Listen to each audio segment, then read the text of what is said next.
আসসালামু আলাইকুম। ওয়ালাইকুম আসসালাম। কেমন আছেন আপনি? জি আলহামদুলিল্লাহ ভালো। ভালো থাকেন, সেটাই আমি চাই। আমি চাই প্রতিটা মায়ের সন্তান ভালো থাকুক। এই পৃথিবীতে ভালো রাখার জন্য প্রতিটা মেয়ের জন্য ভালো একজন জীবন সঙ্গী আসুক।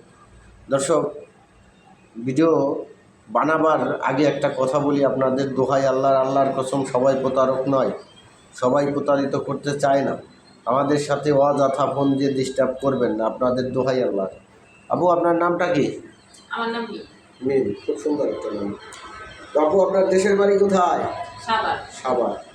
ওখানে আপনার রুম টুম কীভাবে আছে? রুম যেরকম 5টা রুম আছে, ঠিক আছে। 5টা রুম যেহেতু আমি ঢাকা থাকি বর্তমানে, তো 5টা রুম যেরকম ভাড়া দেওয়া হয়েছে আর কি। ও আচ্ছা, আপনারা কয় ভাই বোন? আর 2 ভাই।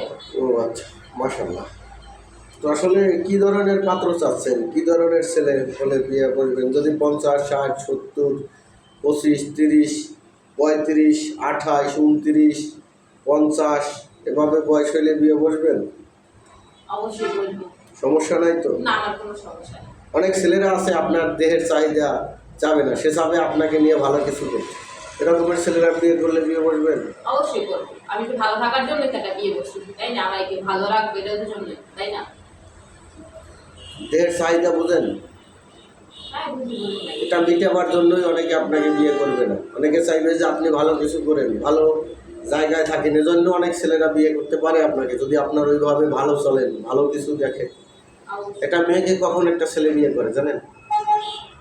যখন তার ভিতরে ভালো কিছু দেখতে পায়। কথাটা বুঝতে পারছেন? জি অবশ্যই বুঝতে পারছি। ভালো থাকতে হলে ভালো একটা মানুষ দরকার, খোঁজ রাখার মতো, যে আপনাকে খোঁজ নেবে, আপনি কষ্ট পাইলে সেও কষ্ট পাবে। ধরনের যদি কোনো ছেলে আপনাকে বিয়ে করে, সেক্ষেত্রে বিয়ে করবেন কিনা? আমি অবশ্যই করবো। এই যে আপনি টাকা নিয়ে আসলেন, আজকে এত বছর চাকরি করে কষ্ট করে, এই টাকা দিয়ে আপনার হাজবেন্ড যদি কেউ হয়, তাকে কি করবেন? ব্যবসা দিয়ে দেবেন না বিদেশ পাঠাবেন? সে যদি ব্যবসা করে তো আমি ব্যবসা করাই দিব, আর যদি না করে সে যদি বাইরে যেতে চায় বাইরে পাঠিয়ে দিব। হ্যাঁ, যেটা করবো সেটাই হবে।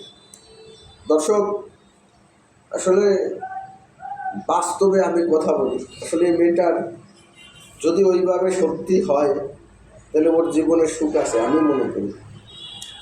আর যদি অসত্যি হয়, তাহলে মালিকই ভালো জানে, সুখে কখনোই থাকতে পারবে না। ভালো চলতে গিয়ে কোনো ছেলের সাথে থাকলেন, কিন্তু কম খাইলেন, আপনার পোষাবে কিনা? আপনার হাজবেন্ডের অনেক কিছু আছে, কিন্তু সে আপনাকে ভরণ পোষণ দিয়ে ভালো রাখলো, কিন্তু আপনাকে ওইভাবে টাকা পয়সা দিল না, তাতে সংসার করবেন কিনা? হ্যাঁ, সংসার করবো, তার তো অসুবিধা না। আমার যেহেতু তোমার খাওয়া দাওয়া সব কিছু দিতে আছে, তাই না? তা আমার তো বাইরে বাইরে বাইরে কোনো চাহিদা নেই, তাই না? বাইরে চাহিদা তো আমার দরকার নেই। যেহেতু আমার স্বামী আছে, যেহেতু আমার খাওয়ান পোষণ সবই দিতে আছে, কোনো দিক দিয়ে আমার তো কষ্ট দিতে আছে না, তাই না? তবে তাই থেকে আর তাই কিছু লাগে না একটা মেয়ের কাছে। আপনার হাজবেন্ডের প্রতি আপনার কিভাবে খোঁজ খবর নেওয়া থাকবে? খোঁজখবর যেরকম প্রত্যেকটা স্বামী তার স্ত্রীর কাছ থেকে এতটুকুই ভালো চায়, ঠিক আছে, সে আমাকে টাইম টু টাইম ফোন দিই, বা আমি খাইছি কিনা, বা আমার কোনো অসুবিধা নেই, ঠিক আছে। বা সে বাইরে থেকে গেল, সকালে উঠলো, সকালে খাবারটা আমাকে তো প্রস্তুত করে দিতে হবে, তাই না? সে খাবে, তার খাবারটা আমার দেখতে হবে, তাতে কোনটা ভালো লাগে না লাগে, ঠিক আছে, তার খোঁজ খবর তো আমার অবশ্যই নেই। সে পছন্দ মতন খাবার, পছন্দ মতন কিছু একটা বানাই দিতে হবে, তাই না? সে অফিসে ঠিক মতন গেলে বা যে কাজ করতে গেছে, ঠিক আছে, তাকে সকালবেলা ফোন দিয়ে আবার জিজ্ঞেস করতে হবে বা তুমি ঠিক মতো পৌঁছাইছো কিনা।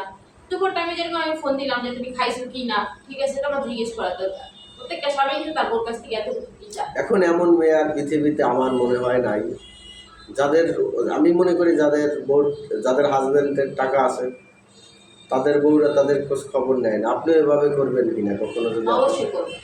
টাকা পয়সা দিয়ে সব হয় না, ঠিক আছে।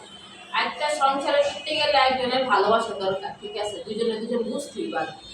না বুঝলে কিন্তু একটা সংসার টিকা যায় না, ঠিক আছে। টাকা আছে, কাল শেষ হয়ে গেল, তখন কি করবো? তখন তার টাকায় ভালোবাসে এখন আমার। যাই হোক, একটা কথাই আপনাকে আমার এই ভিডিওর মধ্যে বলা, আপনার যতই কষ্ট হোক, ভালো থাকেন, দেখবেন যে আল্লাহ আপনাকে ভালো একটা পজিশনে নিয়ে যেতে পারে, যদি খারাপ রাস্তায় কখনো পা না রাখেন। দর্শক, ইতিপূর্বে আপডেটের কথা শুনছেন, সবাই ভালো থাকবেন, সুখে থাকবেন। আল্লাহ হাফেজ, আসসালামু আলাইকুম।